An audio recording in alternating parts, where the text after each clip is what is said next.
वंचित बहुजन आघाडीच्या कार्यकर्त्यांनी एक लक्षात ठेवलं पाहिजे की इलेक्शन सुरुवात झाली आहे. आपले मतभेद विसरले पाहिजेत. मानपान बाजूला ठेवून पक्षाने दिलेल्या उमेदवाराचा प्रचार आपण केला पाहिजे. हा प्रचार करताना मतं कशी वाढतील हे आपण त्या ठिकाणी पाहिलं पाहिजे. आणि यासाठी आदिवासी समूह आहे, मग तो गोंड आहे, गुवादी आहे, माना आहे किंवा इतर आहे, याच्याशी आपण संपर्क साधला. दुसरं, जो ओबीसी आहे, या ओबीसीची सुद्धा आपण संपर्क साधला पाहिजे. जो बीजेपीच्या विरोधात आहे त्याच्याशी सुद्धा आपण संपर्क साधला पाहिजे.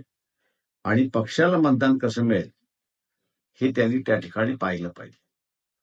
कार्यकर्त्यांना माझं असणारं नम्र आव्हान आहे की ही निवडणूक भारतीय जनता पक्ष आणि वंचित बहुजन आघाडी किंवा वंचित बहुजन आघाडी विरुद्ध भारतीय जनता पक्ष अशीच आहे.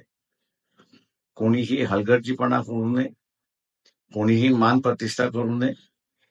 इलेक्शनमध्ये विजय मिळवण्याच्या दृष्टीने पावलं उचलावी, त्या दृष्टीने लढावं, हे आव्हान मी आपल्याला करत आहे.